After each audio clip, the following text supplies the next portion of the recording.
L'UNAFAM, c'est l'Union nationale des familles et des amis de personnes vivant avec des troubles ou des handicaps psychiques. C'est une association, donc loi 1901 reconnue d'utilité publique, qui a été fondée en 1963, qui propose beaucoup d'accueil et de prestations auprès des familles dont un proche surtout vient d'entrer dans la maladie. Alors qu'est-ce que ça représente l'UNAFAM? Eh bien c'est donc 2000 bénévoles, des professionnels, 20 000 familles, et puis des prestations, donc des entretiens, de l'accueil téléphonique. Une ligne d'écoute qui a enregistré 7000 appels l'année dernière, 57 000 personnes qui ont été aidées l'année dernière, avec donc des groupes de parole pour permettre aux familles d'exprimer leurs difficultés, leurs souffrances, des entretiens, des interventions, des consultations spécialisées, donc de notaires, d'avocats, d'assistants sociaux, etc.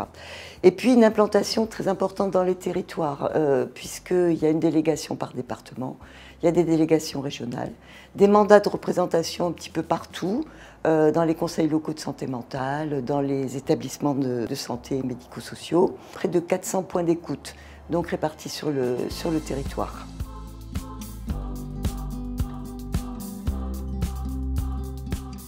Alors malheureusement, on constate une dégradation qui s'est accentuée depuis la pandémie, avec donc un mal-être. On pense que c'est quand même lié à l'éco-anxiété. On est dans une société au niveau mondial qui interroge, génération no future. Et puis l'isolement social que ça a entraîné.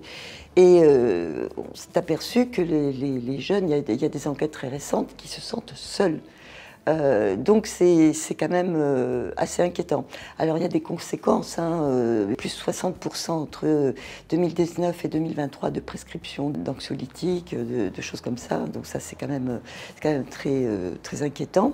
Les jeunes se réfugient dans un monde plus virtuel avec les addictions, des toxiques jusqu'aux jeux vidéo. Et puis donc oui, ce repli sur eux-mêmes, donc c'est inquiétant.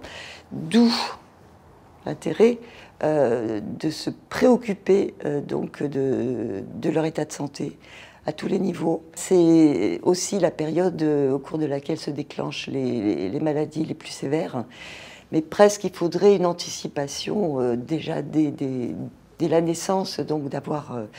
On milite beaucoup pour qu'il y ait un repérage précoce le plus en amont possible.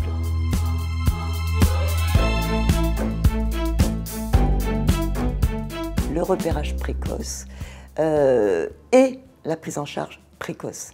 On sait qu'il y a des errances diagnostiques qui peuvent durer quelquefois jusqu'à 10 ans pour certains troubles, alors que l'on sait que plus on a une prise en soin tôt, moins la personne va sortir de son environnement et de sa vie d'avant, et puis moins vont se développer les handicaps qui sont associés à la maladie. Alors, ce qu'on voudrait, c'est qu'il y ait il y a des maisons des enfants pour la petite enfance, soutien à la parentalité. D'ailleurs, nous avons au niveau de l'UNAFAM de plus en plus de demandes de parents d'enfants jeunes. Donc c'est pour ça qu'on a un petit peu adapté aussi nos aides. Ce qu'il faut donc c'est du repérage, c'est au niveau de la petite enfance, former. Les professionnels de crèche, de PMI, former les enseignants au repérage quand ils sont à l'école. Donc c'est là que se développent les phobies scolaires, ce genre de troubles qui peuvent peut-être laisser présager d'aggravation à venir. Donc plutôt on les prend, puis bon, les TDAH. Donc toutes ces choses-là, et puis surtout l'entrée dans la maladie. La maladie, c'est à 80% des jeunes avant 25 ans.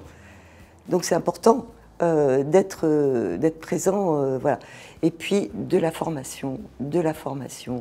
On aimerait aussi qu'il y ait des prises en charge spécialisées qui se mettent en place pour ce qu'on appelle les psychoses émergentes, pour que justement il y ait une action assez rapide Et puis, travailler avec les jeunes, faire de l'éducation thérapeutique, faire de la psychoéducation et faire en sorte qu'en fonction de leurs désirs, eh bien, ils puissent rester au maximum dans leur vie d'avant, avec plus ou moins de détaillage, mais selon leurs souhaits.